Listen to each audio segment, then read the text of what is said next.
بسم اللہ الرحمن الرحیم۔ میں ہوں سید عارف بہار اور آپ میرا ولاگ دیکھ رہے ہیں۔ ناظرین، امریکہ نے اسرائیل کو ہتھیلی کا چھالا بنائے رکھا اور امریکہ کے جو مڈل ایسٹ میں جو مفادات تھے،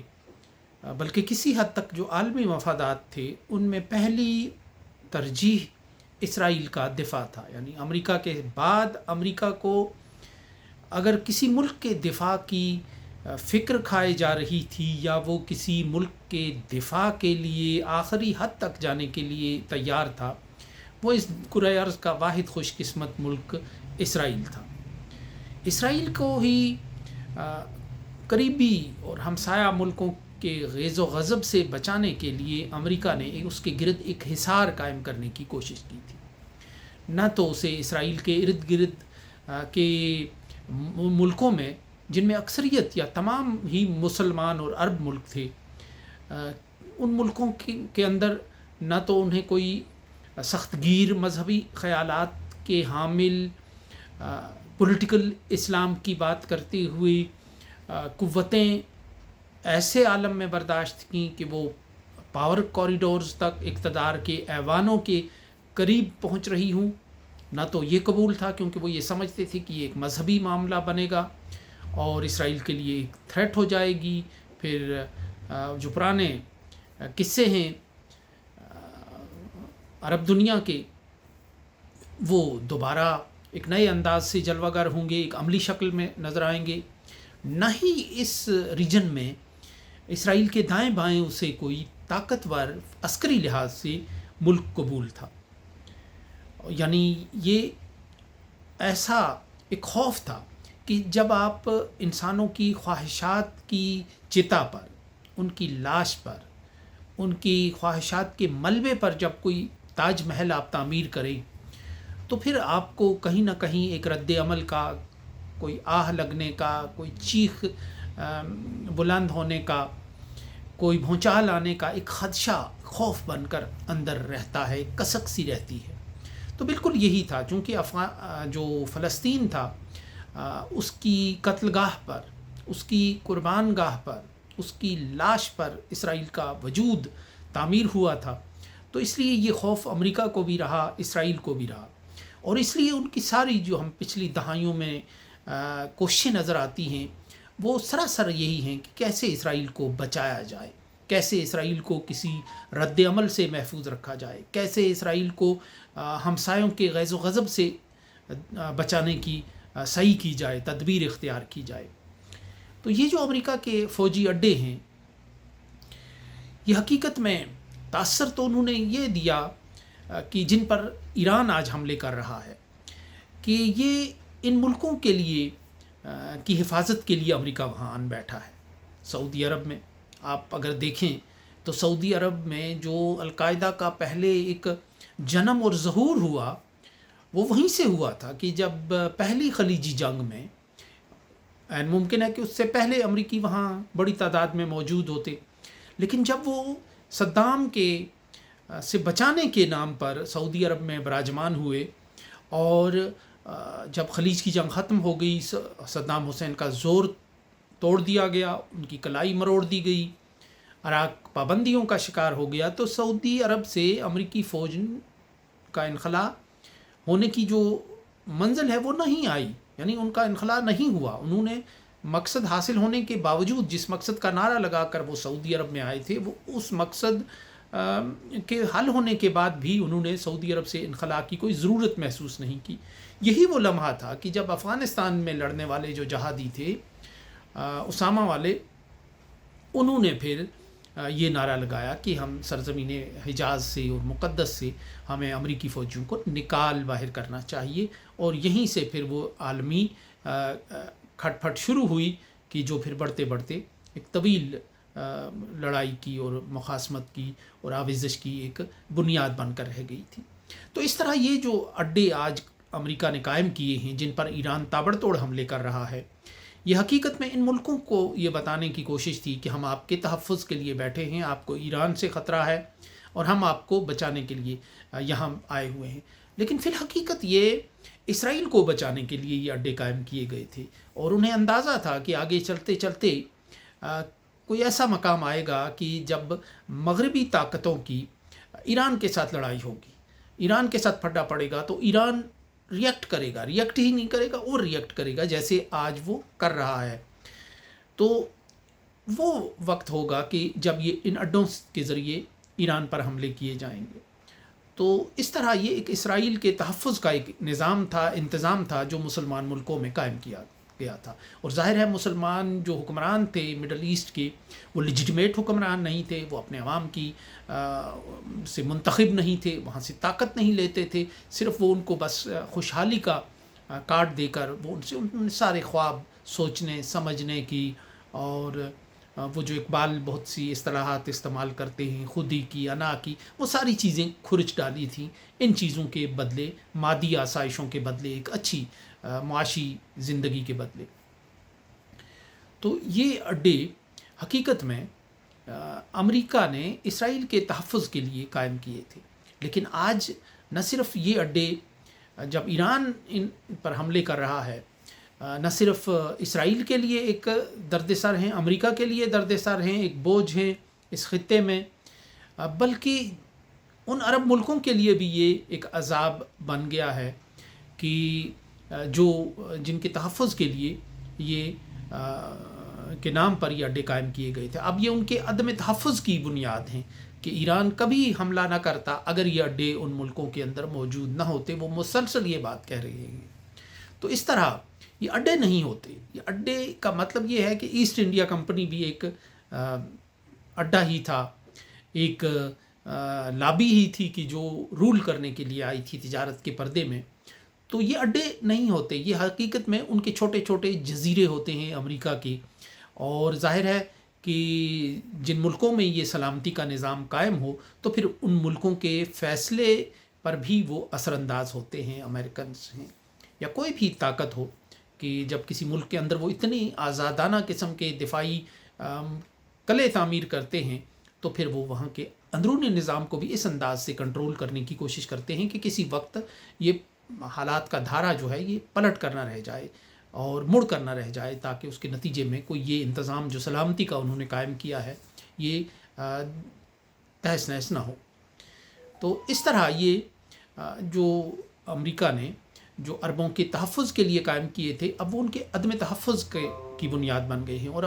ایران کی طرف سے مسلسل یہ کہا جا رہا ہے کہ ان اڈوں سے امریکہ نکل جائے، ان کو خالی کر دے. اور یوں ایران صرف اپنی ہی آزادی کی لڑائی نہیں لڑ رہا، بلکہ ان عرب ملکوں کے جو 12 ہیں یا 18 ہیں امریکی اڈے اور بیسز، وہ ان کو یہاں سے ختم کر کے وہ حقیقت میں ان ملکوں کی جن کو احساس ہی آزادی اور غلامی کا فرق ہی شاید پتہ نہیں ہے، یا وہ اس احساس سے ہی عاری ہو گئے ہیں کہ آزادی کیا ہوتی ہے، کتنی ہوتی ہے، اس کی کتنی حد ہوتی ہے، اقتدار اعلیٰ کی کتنی حدیں ہوتی ہیں، کہاں سے شروع ہوتا ہے کہاں جا کے ختم ہوتا ہے، شاید ان کے اندر یہ احساس ہی باقی نہیں رہا تھا. تو ایرانیوں نے ان کو اب یہ احساس دلانا شروع کیا کہ یہ جو اڈے ہیں یہ حقیقت میں آپ کی غلامی اور آپ کی سیاسی آزادی کے قتیل ہیں، یہ اس کو ختم کرتے ہیں آپ کی سیاسی سپیس کو. تو اس لحاظ سے ایران اپنی آزادی کے تحفظ کے ساتھ ساتھ ان عرب ملکوں کے کی اقتدار اعلیٰ اور ان کی آزادی کی لڑائی بھی لڑ رہا ہے کہ جو امریکی اڈوں کے زیر اثر تھے، اور امریکی اڈوں کے ذریعے پھر ان کی سیاست کو بھی، ان کی فیصلہ سازی کو بھی کنٹرول کیا جاتا تھا. اب امریکہ کا جو ایک کیلکولیشن تھی وہ باری تو ایران کی لگی ہوئی تھی کہ ایران نے بالآخر آنا ہے. بدی کے 5 محور جو بش دوم نے گنوائے تھے دہشت گردی کے خلاف جنگ لڑتے ہوئے، اس میں جو بدی کا 5واں محور ہے ایکسس آف ایول، وہ ایران تھا. اور بڑی دلچسپی کی بات یہ تھی کہ اس میں 4 جو ملک تھے وہ مسلمان تھے، اور شمالی کوریا کا ایک ملک ایسا تھا کہ جو نان مسلم تھا. تو اس طرح ایران کی باری تو آنی تھی، اور یہی وجہ ہے کہ ایرانی کہہ رہے ہیں کہ ہم ایک طویل مدت سے اس جنگ کی تیاری کر رہے تھے اور اس جنگ کو لڑنے کی ہم ریہرسل کر رہے تھے. تو اسی طرح جو امریکہ ہے وہ یہاں مس کیلکولیشن کا شکار ہوا. شاید ایران کا جو یہ رد عمل کا یہ انداز اور یہ سٹائل ہے یہ آؤٹ آف سلیبس آ گیا. یہ اس کی کیلکولیشن امریکیوں نے نہیں کی تھی. انہیں اندازہ نہیں تھا کہ ایران اس طرح سسٹین کر جائے گا. وہ یہ شاید انہوں نے ایران کی جو تہذیب ہے، ثقافت ہے، ماضی ہے، اس کو سمجھنے کی کوشش نہیں کی گئی. ایک تو ایرانی برتر تہذیب ہے، یہ ایک بالادست تہذیب ہے، اس کے اثرات بہت دور تک رہے ہیں، بہت دیر تک رہے ہیں. خود ہم جس کمیونٹی سے تعلق رکھتے ہیں وادی کشمیر سے، ہماری جو تہذیب ہے اس میں سے ایرانی کلچر کو اگر نکال دیا جائے، ایران کے اثرات کو نکال دیا جائے، ایران کے اسلامی اور ایرانی اثرات کو نکال دیا جائے، تو پھر اس میں باقی کچھ بھی نہیں بچتا. اس میں برہمنزم پھر باقی بچتا ہے. اور یہ جو اثرات ہیں، یعنی جس نے کشمیری تہذیب کو رچ کیا ہے، اس کو ایک بالادست اور بالاتر تہذیب اور ایک غرور، فخر اور ناز کرنے والا کی تہذیب بنایا ہے اپنے لوگوں کے لیے، وہ ایرانی عنصر ہے اس تہذیب کا. کہ بہت سی ایسی چیزیں ہیں. وہ میر علی ہمدانی جو تھے، ان کے ساتھ جو لوگ آئے، وہ طرز تعمیر بھی لائے، وہ آرائش و زیبائش کا سامان بھی لائے، وہ عقائد بھی لائے، بہت کچھ لائے. اور وہیں سے ایک جو جدید کشمیر اور مسلم کشمیر ہے، اس کی جو ارتقاء ہوا، اس کا آغاز وہیں سے ہوا، اس کی پیوریفیکیشن وہیں سے ہوئی. کہ جب یہ لوگ آئے اور انہوں نے ایک نیا اس کو ہندو کشمیر کو انہوں نے ایک نئے تہذیب میں اس طرح گون دیا کہ آج آپ دیکھیں کہ دنیا میں ممتاز ایک چھوٹا سا علاقہ ہے، چھوٹی سی پٹی ہے کشمیر وادی کی، لیکن اس کا کلچر اپنا، اس کی زبان اپنی، فارسی کے اثرات اس زبان میں، اور اس کا رسم الخط وہی، اس کے کھانے بالکل دنیا میں کہیں ایسے کھانے نہیں ملتے، وہ چیزیں نہیں ملتی، وہ لباس نہیں ملتا. وہ پھر جو ایران کو ایک اور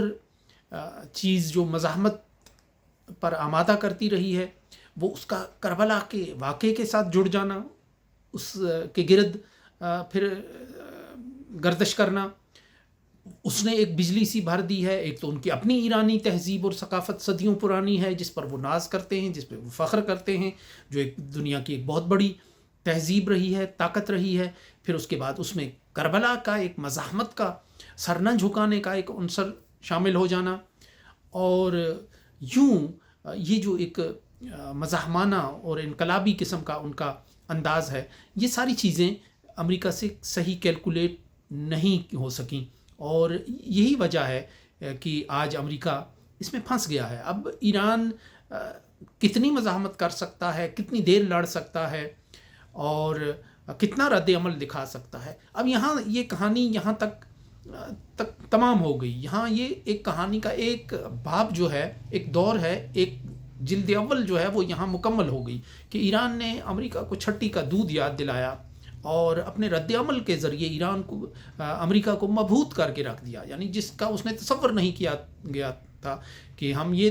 جنگ جو ہے، یہ رد عمل ہم صدام کے دور میں توقع کر رہے تھے کہ صدام کے بارے میں تھا، پھر قذافی کے بارے میں کر رہے تھے، پھر دوسرے شام کے بارے میں کر رہے تھے. لیکن وہ ایک ایک کر کے ڈھیر ہوتے چلے گئے. بالآخر ان کا جو پاؤں ہے امریکیوں کا، وہ ایران کی دلدل میں لا کے پھنس گیا. اور ایران نے ابھی تک جو رد عمل دکھایا ہے وہ اپنی مثال آپ ہے. اس نے اسرائیل کو بھی بتا دیا کہ اسرائیل ایک جنت نما ٹکڑا، ایک بدامنی کے سمندر میں، ایک تباہی و بربادی کے ایک ویرانے میں، صحرا میں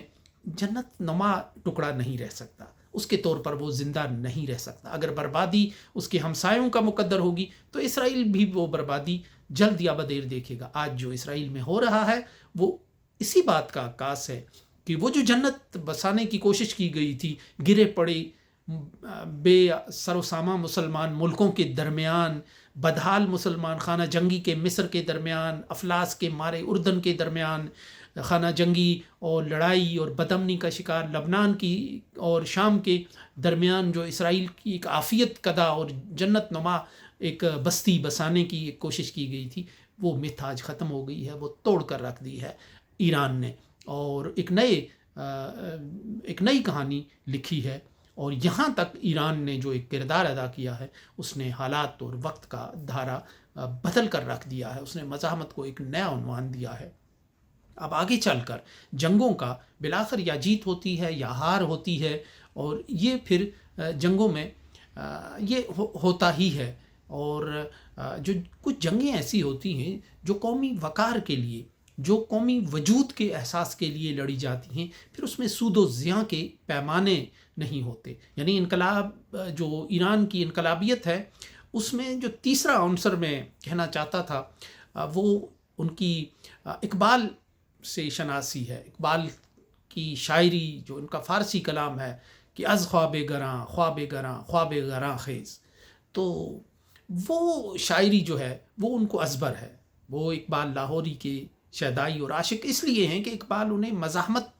کی تعلیم دیتا ہے، اقبال ان کو اٹھ کھڑا ہونے کی تعلیم دیتا ہے، اقبال ان کو پلٹنے اور جھپٹنے کی تعلیم دیتا ہے۔ اس لیے ان کو اقبال بھی پسند ہے، صرف اس لیے نہیں کہ اقبال کا کلام فارسی میں ہے اور انہیں فارسی وہ ایرانیوں پہ ختم ہے اور وہ انہی کی زبان ہے، اور وہ زیادہ اچھی فارسی بول بھی سکتے ہیں، سمجھ بھی سکتے ہیں، تخلیق بھی اس میں ادب کر سکتے ہیں۔ لیکن اقبال کی فارسی میں انہیں